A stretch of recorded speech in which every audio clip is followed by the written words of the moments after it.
চতুর্থ ধাপে যেটা করতে হবে, আপনার বন্ধুর বিচি দুটা খুইলা হাতে নিয়ে যাই হোক, এটা টানাটানি দেখতে দেখতে উইবে কষ্ট মানে কান্দাছে। আজকে আমি আপনাদের শিখাবো কিভাবে একদিনে বডি বিল্ডার হতে হয়। তো গাইজ, আমি আজকে যাচ্ছি জিমে। তো আপনাদের আজকে দেখাই দিব কিভাবে একদিনে বডি বিল্ডার হতে হয় এবং সিক্স প্যাক বানাইতে হয়। তো চলুন আমরা এখন আগে জিমে যাই, তারপর আপনাদের জিম করে দেখিয়ে দিব কিভাবে বডি বিল্ডার হতে হয়। ওকে, লেটস গো। তারপর আমরা জিমে, ঠিক আছে। এখন ফিঙ্গার দিব, ফিঙ্গার দিয়ে ঢুকুম, ঢুকে আপনাকে দেখাই দিব, ঠিক আছে, কেমনে একদিনে বডি বিল্ডার হইতে হয়, ঠিক আছে। চলেন। এই যে বড় ভাই ফিঙ্গার দিয়ে দিছে, ঠিক আছে। এই যে ঢুকে গেছি গাবিতে। তো এখানে আমরা আমাদের ওজন মেপে নিব। তো দেখা যাক আমার ওজন কত আসে। 86.6। ঠিক আছে, আজকে আপনাদের দেবো একদিনে কেমন সব বডি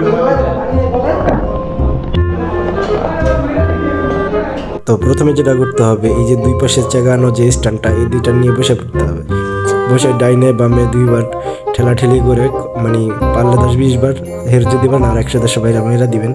বাইরা দিলে মনে করেন আপনার চেষ্টা ফুললে পারবো, ঠিক আছে, গোস্তলা বেড়াগোর মতো। তো ওইটা শেষ হইলে চলে আসবেন এই দোলনার এই জায়গায়, আর গ্রাম্য ভাষা বলা যায় ডুলডুলি। তো হিসাব করবেন ডুলডুলি বা দোলনার এই জায়গায় আসার পরে এটা উপরে থেকে নিচে টানবেন আর উপরে দিবেন। তো এইভাবে দিয়ে ফেলবেন 1-150 বার, তাইলে হয়ে যাবে। তো যাই হোক, এই টানাটানি দেখতে দেখতে উইবে কষ্ট মানে কান্দাছে। পায়ের গার্লফ্রেন্ড গেছে গা, যাক ওদিক নজর না দিই। এটা টানলে হচ্ছে যে আপনার পিছনের সাইডটা আর কি শক্ত হবে, ঠিক আছে। এটা হচ্ছে যে বডি বানানোর দ্বিতীয় ধাপ। এখন যাবো আমরা তৃতীয় ধাপে। তো তৃতীয় ধাপে এসে আমাদের যেটা করতে হবে, হাতের দুই পাশে দুটো ডিম বানাইতে হবে। এই দুটো ডিম বানানোর জন্য হচ্ছে যে এই ভি আকৃতির এটাকে নিয়ে উপরে নিচে নাড়াচাড়া করতে হবে। সেটা হচ্ছে যদি পারেন 1-150 বার মেরা দিবেন, আর যদি এরপরে পারেন তাহলে 500-600 মেরা দিবেন। তো চতুর্থ ধাপে যেটা করতে হবে, আপনার বন্ধুর বিচি দুটা খুইলা হাতে নিয়ে আপ ডাউন করতে হবে। এতে হচ্ছে ঘাড় কুত্তার মতো মোড়ায় যাবো, ঠিক আছে, মানে দাঁড়ায় থাকবো।